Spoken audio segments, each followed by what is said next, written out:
Hello and welcome दोस्तों, एक फिर से स्वागत है आप सभी का। तो भाई दिल्ली पुलिस यानी कि 2023 की जो भर्ती यानी जिसके एग्जाम आने वाले हैं अगले महीने की 14 तारीख के आसपास एग्जाम चालू हो जाएंगे। तो उसका आज हमारी 13वीं क्लास है। ठीक है, हम 50 सेट ऐसे लगाएंगे और आज हमारा ये 13वां सेट है। तो 13वें सेट के क्वेश्चन नंबर 1 पढ़ते हैं। आज का क्वेश्चन नंबर 1 देखो क्या कह रहा है कि एक व्यक्ति 45 मिनट में 1125 मीटर लंबी सड़क पार करता है, किलोमीटर प्रति घंटे में उसकी गति कितनी होगी। 45 मिनट में 1125 मीटर, सुनो जरा, 1125 मीटर की दूरी तय करता है 45 मिनट में। तो पहले मिनट को तो मैं क्या करूं, सेकंड में चेंज कर लूं। 60 से गुणा करके मैंने मिनट को क्या कर लिया, सेकंड में चेंज कर लिया। और दूरी बट्टे समय क्या होता है, चाल हो जाती है। तो ये चाल किस में आ जाएगी, चाल आ जाएगी तुम्हारी मीटर पर सेकंड में। और मीटर पर सेकंड को मैं किलोमीटर पर आवर में चेंज करने के लिए क्या करूंगा भाई, 18/5 से गुणा कर दूंगा। कितने से भाई, 18/5 से गुणा कर देते हैं अगर मीटर पर सेकंड को किलोमीटर पर आवर में चेंज करना है। तो इसे सॉल्व कर लेंगे, यहां से हमारा आंसर आ जाएगा। सुनो जरा, 6 से काटूंगा 3 बार कट जाएगा, 6 से काटेंगे 10 बार कट जाएगा, 3 से काटेंगे ये 15 बार कट जाएगा, 15 से काटेंगे 15 से ये भी कट जाएगा, 15 7 105, यहाँ से बचेंगे 7, 15 5 75, 5 से काटेंगे ये कट जाएगा 15 बार और कितना आ जाएगा 15/10। और 15/10 को क्या लिख सकते हैं, 1.5 किलोमीटर पर आवर की उसकी स्पीड हो जाएगी। तो अगला क्वेश्चन पढ़ते हैं, क्वेश्चन नंबर 2 देखो क्या कह रहा है कि एक पूंजी निवेश 16,000 का निवेश करता है, ठीक है, जो 20% की वार्षिक ब्याज की दर से सालाना चक्रवृद्धि के रूप में ब्याज देता है। तो 2 वर्ष के अंत में हरी के द्वारा कुल प्राप्त ब्याज होगा।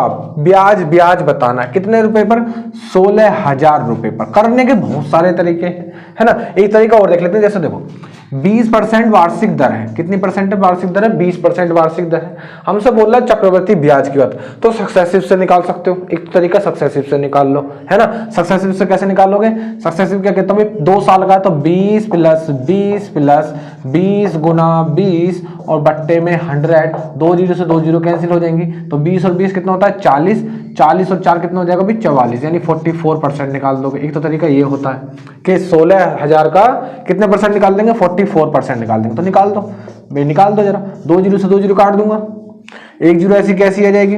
16 चौके 64 का 4 हासिल करें कितने भाई, 6, और 16 चौके 64, 64 और 6 कितने हो जाएंगे, 70। तो 7040 यानी 7,040 रुपए क्या हो जाएगा, वो ब्याज हो जाएगा।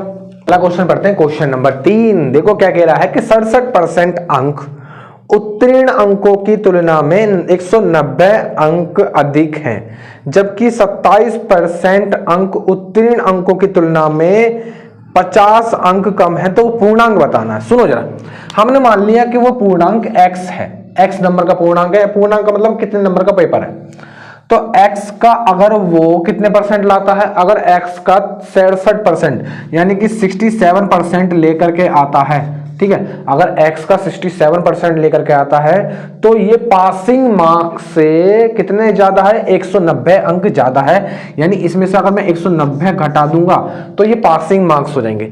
x का 67% में से अगर 190 घटा दोगे तो ये पासिंग मार्क्स हो जाएंगे। ठीक है, आगे कह रहा है यदि वो उसका 27% लाता है, अगर वो अंकों का x का 27% लाता है तो वो पासिंग मार्क्स में 50 कम है, तो उसमें 50 जोड़ देंगे, ये पासिंग मार्क्स। तो दोनों पासिंग मार्क्स आपस में कैसे हो जाएंगे भाई, कैसे हो जाएंगे, बराबर हो जाएंगे। इसे सॉल्व कर लेंगे। सुनो जरा, ये लिखा हुआ है 67x/100, ठीक है, ये प्लस का इधर लिखा होगा, माइनस का कितना लिखा हुआ है 27x/100 बराबर, उधर क्या लिखा हुआ है 50 पहले से लिखा हुआ है, ये माइनस का उधर जाएगा तो प्लस का हो जाएगा 190।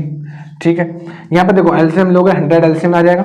ठीक है, ऊपर 67 में से 27 माइनस कर दो कितना बचेगा भाई तुम्हारा, 40 बचेगा, 40x हो जाएगा इजिकल टू यहाँ पे कितना हो जाएगा तुम्हारा 240 हो जाएगा।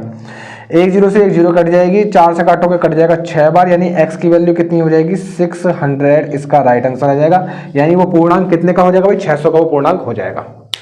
तो नेक्स्ट पढ़ते हैं क्वेश्चन नंबर 4। क्वेश्चन नंबर 4 देखो क्या कह रहा है कि यदि 4 कुर्सियों और 3 मेजों का मूल्य 3900 रुपए है। सुनो, वो कह रहा है कि 4 कुर्सी यानी चेयर प्लस 3 मेज यानी टेबल का मूल्य 3900 रुपए है। इंपोर्टेंट लगा लेंगे, ठीक है, इस टाइप के क्वेश्चनों पे इंपोर्टेंट लगा लेंगे।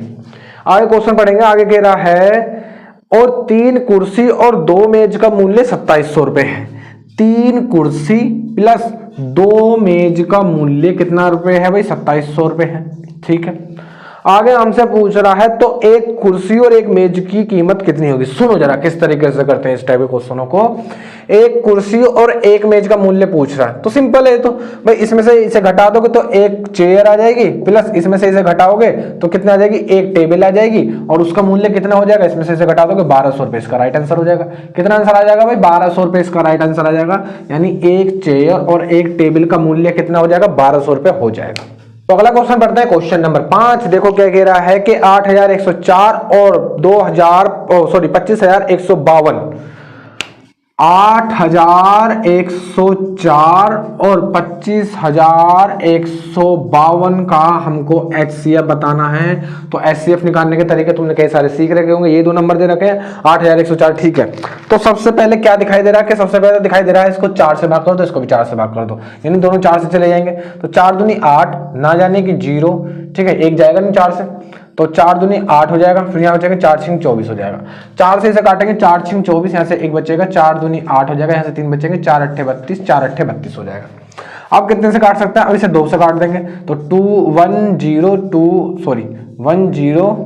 एकम 2, 2 तिया 6, फिर 2 से काटेंगे, 2 तिया 6, 2 एकम 2, 2 चौके 8, 2 चौके 8। अब ये किसी एक नंबर से जाएंगे नहीं, है ना भाई। जैसे मान लो ये 7 से चला जाएगा क्या? 7 एकम 7, यहाँ से बचेंगे 4, 7 एकम 7, 43, नहीं जाएगा 7 से। तो ये और किसी भी उस नंबर से नहीं जा सकते, तो इनका HCF क्या आ जाएगा? 4 और 8 आ जाएंगे, यानी 4 इंटू 2 कितना हो जाएगा भाई? 8 इसका HCF हो जाएगा, यानी 8 इसका राइट आंसर हो जाएगा।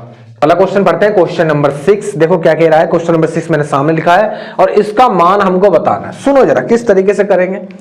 सबसे पहले इसकी कर दूं, 5 अट्ठे 40 हो जाएगा। कितना हो जाएगा भाई? 40 हो जाएगा। ठीक है, और अब इस 4 की गुणा इसमें कर देंगे, इसमें कर देंगे। तो सुनो, 4 की गुणा इसमें करूंगा, 4 पंजे 20 की 0 हासिल गए कितने? 2, 4 दूनी 8, 2 10 की 0 हासिल गया 1, 4 एकम 4 और 1 हासिल वाला 5 और 4 एकम 4। अब लगाएंगे पॉइंट, पॉइंट कितने अंक बाद आएगा? सुनो जरा, एक 0 और पहले एक 0 और बढ़ा लेंगे, ये वाली है ना, 40 से गुणा कर रहे थे ना। अब पॉइंट देखो कितने अंक बाद आएगा, तो 1 2 3 4 5 6 7 8, 1 2 3 4 5 6 7 8, यहां पॉइंट आएगा तुम्हारा। ठीक है, तो या तो आंसर ये दे रखा होगा, है ना, अगर आंसर, या फिर पीछे से ये तीनों 0 हटा करके दे रखा होगा, या तो ये आंसर दे रखा होगा। अगर ये भी नहीं दे रखा तो फिर वो 10 की पावर में देगा। 10 की पावर में कैसे? जैसे यहां से देखो, यहां से पॉइंट जाएगा, एक अंक के बाद जाएगा, ये हो जाएगा 4.5 इंटू 10 की पावर। जब पॉइंट इधर से इधर जाता है तो पावर होती है माइनस में। अब कितने इधर गया है? 1 2 3 4 अंक इधर गया। कितने अंक इधर गए? 4 अंक गया, तो 10 की पावर -4 हो जाएगा, यानी 4.5 इंटू 10 की पावर -4 इसका राइट आंसर हो जाएगा। अभी अगला क्वेश्चन पढ़ते हैं, क्वेश्चन नंबर 7। देखो क्या कह रहा है कि यदि सक्रिय star is equal to A plus B plus AB परिभाषित किया गया है तो 5 स्टार 7 का मान बताना है। सुनो जरा, वो कह रहा है कि star is equal to A plus B plus AB का बताता है, तो हमको 5 स्टार 7 का मान बताना है। सुनो जरा, जिसको पता है उसके ये नंबर फ्री के हैं, जिसको नहीं पता वो कितना बड़ा पछतावा करेंगे सुनना जरा जानने के बाद। अगर ये लिखा हुआ 5 स्टार 7, इसको इसका मतलब लिखा हुआ, ये लिखा हुआ A star B। A star B का मतलब हो गया A plus B plus AB, है ना, यानी जहां A है वहां 5 लिख देंगे और जहां B है वहां 7 लिख देंगे बस। तो एक क्या लिख दूंगा? A plus B plus A into B, तो कितना हो जाएगा? 5 7 12, 12 और 37 कितने? 35, 5 7 35 हो जाएंगे ना, तो 12 और 35 कितने हो जाएंगे? 47, तो 47 इसका राइट आंसर हो जाएगा। बताओ इस क्वेश्चन में कुछ भी हो तो अगला क्वेश्चन पढ़ेंगे, क्वेश्चन नंबर 8। देखो क्या कह रहा है, x की पावर 6 प्लस 1 अपॉन x की पावर 6 इज इक्वल टू 2 है। x की पावर 6 प्लस 1 अपॉन x की पावर 6 अगर इज इक्वल टू 2 है तो हमें मान बताना है भाई किसका? x की पावर 3 प्लस 1 अपॉन x की पावर 5 का मान बताना है। सुनो, सॉल्व करने जाओगे, बहुत बड़ा क्वेश्चन है, बहुत बड़ा क्वेश्चन है। तो कैसे तरीके से कर सकते हैं? डायरेक्ट किस तरीके से कर सकते हैं? सुनो, x की वैल्यू लेट की जाती है, मतलब मानी जाती है, मानी जाएगी भाई। माना x बराबर, कैसे मानोगे? अब कैसे मानोगे? जो x की वैल्यू यहाँ पर रख के चेक करेंगे, जो 2 आ जाए, कितना आ जाए? 2 आ जाए। अब जैसे मान लो हमने देखा कि यहाँ पे x की वैल्यू 1 रख दो और यहाँ पे भी x की वैल्यू 1 रख दो, तो ये हो जाएगा कुछ इस तरीके से 1 की पावर 6 प्लस 1 अपॉन 1 की पावर 6, यानी 1 की पावर 6 कितना होता है? 1, और प्लस 1 अपॉन 1 कितना होता है? वो भी 1 होता है। तो 1 प्लस 1 कितना हो जाएगा? 2 हो जाएगा, यानी x की वैल्यू 1 वेरीफाई कर रही है। तो यहाँ पे रख दो x की पावर 3, यानी 1 की पावर 3 कितनी होती है? 1 होती है, प्लस 1 अपॉन x की पावर 5, यानी 1 कितना हो जाएगा? 1 हो जाएगा ये भी, और 1 और 1 कितना हो जाएगा भाई? 2 हो जाएगा, यानी 2 इसका राइट आंसर आ जाएगा। अगला क्वेश्चन पढ़ते हैं, क्वेश्चन नंबर 9। देखो क्या कह रहा है कि ए तथा बी ने एक व्यापार में क्रम से 5,000 रुपए और 8,000 रुपए लगा करके, यानी पूंजी लगा करके व्यापार स्टार्ट कर दिया, और अंत में हुई 2600 की हानि में ए का हिस्सा कितना होगा?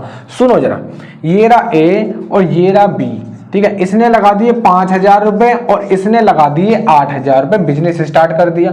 अब इनके पूंजी का अनुपात ही डिसाइड करता है कि भाई इनको प्रॉफिट या फिर लॉस किस अनुपात में होगा, इनकी पूंजी का अनुपात ही डिसाइड करेगा, ठीक है। अब सुनो जरा, इनकी पूंजी का अनुपात निकालूंगा, 3 0 से 3 0 कैंसिल, यानी 5:8 आ जाएगा। अब ये इसी अनुपात में अगर प्रॉफिट होगा तब भी इसी अनुपात में बटेगा, लॉस होगा तब भी इसी अनुपात में बटेगा। टोटल जो लॉस हुआ वो हुआ 2600 का, है ना। कितने भागों में बटेगा? 5 और 8 13 भागों में बटेगा। किसका पूछा? ए का पूछा, तो 5 भाग का मान पूछा है। 13 से काटूंगा, कट जाएगा 2 बार, 2 पंजे कितना हो जाएगा? 10, और 2 0 लग जाएंगे, यानी ए का हिस्सा उस हानि में 1000 रुपए हो जाएगा।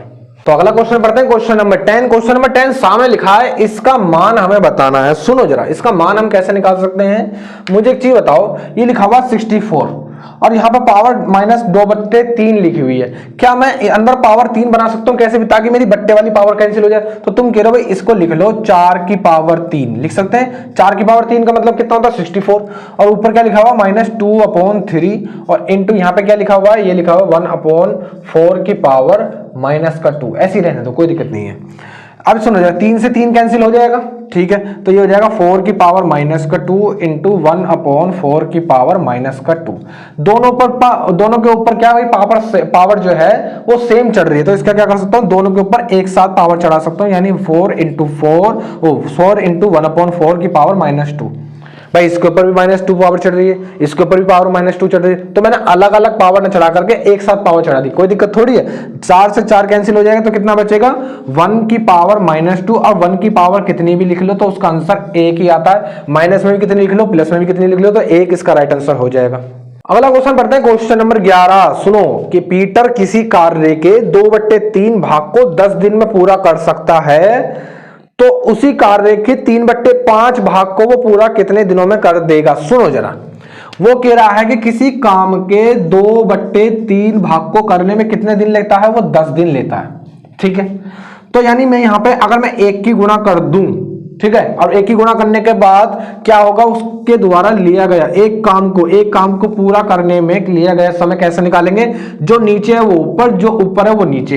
ये ऐसा हो जाएगा 10 × 3/2। 2 से काटोगे कितनी बार? 5 बार। 5 से कितना हो जाएगा? 15। यानी पूरे काम को करने में उसे 15 दिन लगेंगे। हमने मान लिया अब काम 15 ही है, 15 काम को 15 ही दिन में खत्म करता है, और हमसे पूछा गया कि उस काम के 3/5 भाग को कितने दिन में खत्म कर देगा। तो इस काम का 3/5 भाग पूछना चाह रहा। 5 से काटूंगा कितनी बार? 3 बार। तो 3 3 कितना हो जाएगा भाई? 9 दिन लग जाएंगे। कितने दिन लग जाएंगे भाई?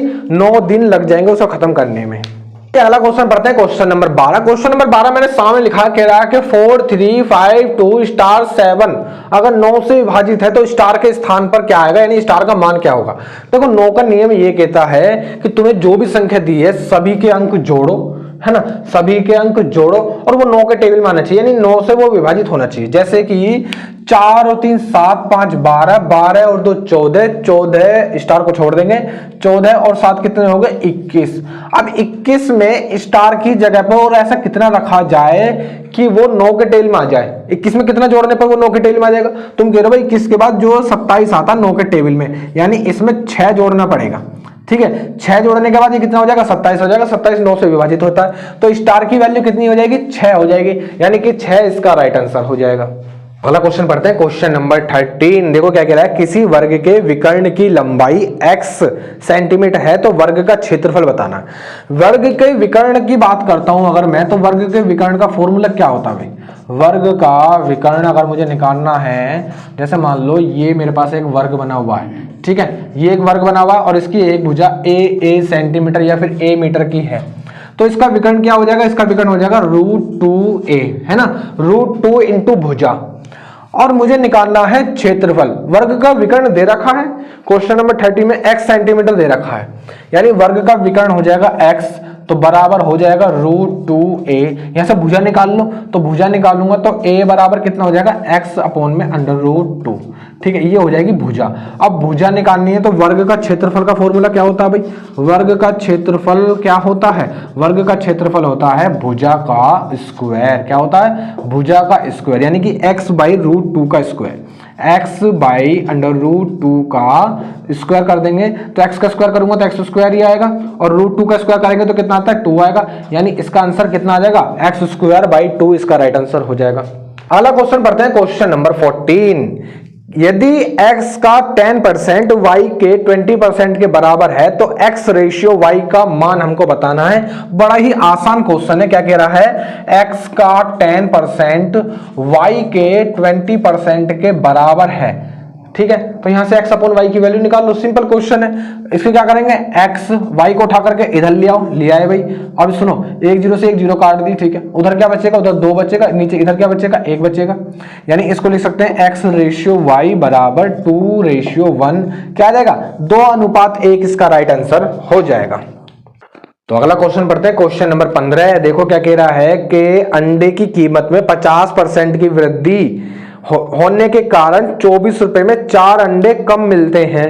प्रति दर्जन अंडे का वर्तमान मूल्य क्या होगा? सुनो जरा, इसका मैं तुमको एक तरीका बताने वाला हूं, लेकिन उस तरीके से क्या निकलता है? मूल मूल्य निकलता है। क्या निकलता है भाई? मूल मूल्य बोल लो, या वास्तविक मूल्य बोल लो, या पुराना मूल्य बोल लो, यानी पहले वाला जो प्राइस होता है किसी भी चीज का वो निकलता है। कैसे निकलता है? कितनी प्रतिशत कमी या बढ़ोतरी की गई है वो R बट्टे में 100 प्लस माइनस R, ठीक है, और इनटू कितने पैसे में